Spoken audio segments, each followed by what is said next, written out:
Existem momentos na nossa vida que Jesus precisa vir, interromper tudo, parar tudo e ministrar paz ao nosso coração. Existem momentos de angústia, de até mesmo de desespero. Essa palavra é muito forte, desespero, mas existem momentos em que a gente não vê esperança, em que a gente está totalmente sem saber o que fazer, sem nenhum pouco de norte, assim, de para onde ir, para onde olhar, o que pensar, que atitude tomar nesse momento. Jesus ele chega diante de você e fala: paz seja convosco. Receba paz no teu coração. Eu tenho paz, a paz que excede o entendimento. Nesse dia, Deus fala para você: receba a minha paz.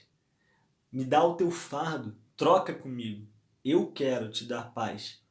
Aqui no Evangelho de João, no capítulo 20, a partir do versículo 19, diz assim: ao cair da tarde daquele dia, o primeiro da semana, trancadas as portas da casa onde estavam os discípulos com medo dos judeus, veio Jesus, pôs-se no meio deles e disse-lhes: paz seja convosco. E dizendo isto, lhes mostrou as mãos e o lado. Alegraram-se, portanto, os discípulos ao verem o Senhor. Disse-lhes, pois, Jesus outra vez: paz seja convosco. Assim como o Pai me enviou, eu também vos envio. E havendo dito isto, soprou sobre eles e disse-lhes: recebei o Espírito Santo. Amém? Nessa passagem, por que os discípulos estavam desesperados? O que aconteceu que fez os discípulos ficarem com medo? Né? Os discípulos caminharam com Jesus por 3 anos e meio.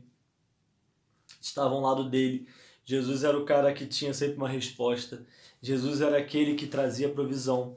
Jesus era aquele que curava quem estava enfermo. Jesus era aquele que trazia salvação, trazia libertação. Ele sempre tinha uma resposta. Quando os discípulos se viram numa situação que tinha que pagar imposto e não tinha como, Pedro, no caso, tinha que pagar imposto junto com ele, Jesus falou: Pedro, vai lá pegar um peixe. Pedro pegou um peixe e na boca do peixe tinha o dinheiro para pagar. Então Jesus era o cara que trazia solução quando não havia mais nada para se fazer. No meio do deserto, 5.000 pessoas, Jesus multiplicava pão e peixe. Então Jesus sempre tinha uma solução. E de repente, ele, Jesus, que era o líder, que era aquele que sempre podia resolver, morreu. Brutalmente assassinado. E os discípulos, que eram os companheiros, que eram aqueles que seguiam os passos de Jesus, literalmente os discípulos de um mestre, ficaram com medo porque se fizeram isso com Jesus, imagino que não fariam com eles. Então eles se viram sem o referencial, sem o líder, sem o mentor, sem o mestre, sem o Senhor deles, isso correndo risco de morte também. Então eles se trancaram numa casa, escondido, ó, ninguém fala nada, fica quieto, vou invadir, a qualquer momento alguém vai entrar, a qualquer momento a notícia ruim vai acontecer, a qualquer momento o pior vai acontecer, e nesse clima de pânico, nesse clima de desespero, nesse clima de pavor, de medo, Jesus chegou e entrou, e eles talvez tenham tomado um susto com a presença de Jesus ali, do nada que ele apareceu no meio da sala, mas ao invés de pânico, ao invés de medo, ao invés de pavor, de desespero, Jesus entrou com a paz, ele trouxe paz, ele confortou o coração dos discípulos.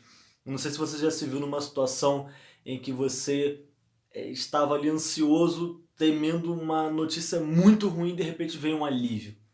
Vou compartilhar com vocês uma pequena experiência.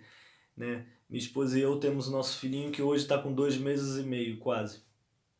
Quando minha esposa estava grávida ainda, entre 2 e 3 meses, ela teve um sangramento, acordou com sangramento, e nós fomos desesperados para o hospital, e as horas que levaram desse que ela acordou com sangramento até o horário em que o médico colocou o aparelho de ultrassom e nós escutamos as batidas do coração dele, foi um tempo de desespero, foi um tempo de trevas, o medo do que tinha acontecido. E foi cerca de 2 ou 3 horas esse período. Eu estava ali temendo o pior, quando o médico encostou o aparelho na barriga dela e foi fazendo, e de repente nós escutamos a batidinha do coração. a sensação de alívio, de paz inundou meu coração. É essa sensação que Deus quer trazer para você. Se o teu coração está batendo forte de medo, de ansiedade, Ele quer fazer o teu coração bater forte de alegria. Ele quer trazer aquele alívio, aquela paz, fazer você respirar fundo e falar: Senhor, obrigado porque o Senhor está no controle. Deus está no controle. Ele nunca perdeu o controle da tua vida. Muitas vezes nós ficamos no escuro e ficamos com medo, mas a palavra dele é lâmpada para os nossos pés e luz para o nosso caminho. Por isso, medite nessa palavra de dia e de noite. Amém? Firmes no propósito. Deus te abençoe. O que tem te dou.